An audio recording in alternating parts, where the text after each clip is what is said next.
Hey there, Bruce Rodriguez here.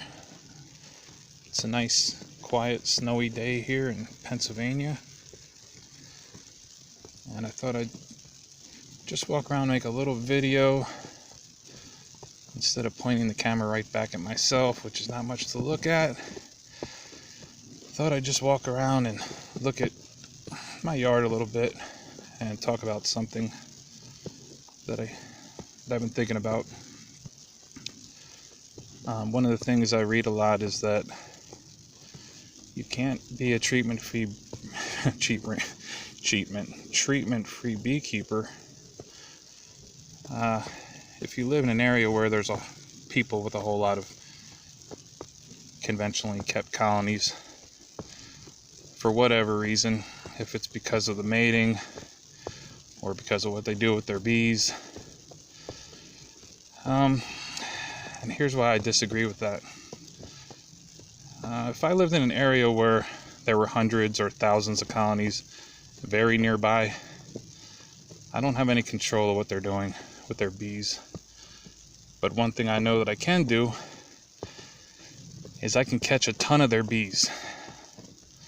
I don't live anywhere near giant migratory operations, and I still catch dozens and dozens of swarms every year. If I lived in an area with hundreds of colonies nearby, I don't know how many I would catch. It would be a lot. And that doesn't stop you from keeping those bees however you want to. You can still put them in boxes, put them in whatever you want, manage them without treatments. Don't waste your money on it. Are those bees more than likely going to be garbage? Maybe. Maybe a bunch of them will die. But who cares? You still get to keep bees.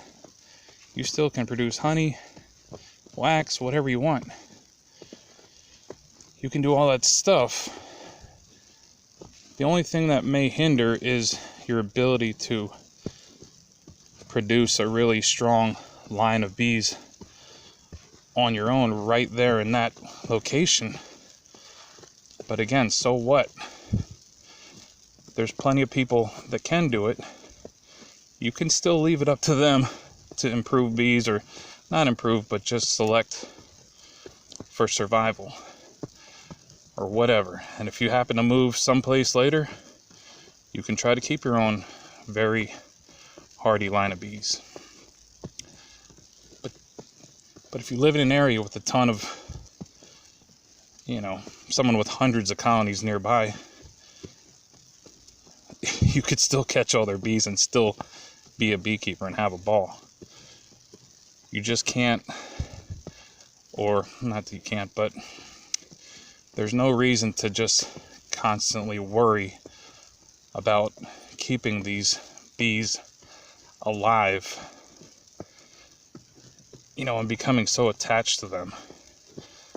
Some of them might survive. Probably some of them will. But even if they don't, even if you catch 5 or 10 swarms every year, put them in boxes, build them up, take some honey, do whatever, get them ready for winter and they die, that's not hurting anybody. I don't care what anyone says. You're giving them a shot. They live where they die. This is my neighbor's yard, by the way, not mine. I don't have all this junk. But it's not hurting anyone. As long as you're not buying bees, that's the number one thing. They're free. Have fun with them. And don't stress out about them. You can still keep bees without treatments, regardless of what anyone's doing around you. The only thing that messes that up is when you're buying a bunch of bees and then they're being affected. But I don't want to get redundant here, but don't buy bees. Catch everybody else's bees. Be a beekeeper. Have all the fun you want. And when winter comes, relax and do it all over. All right? Thanks.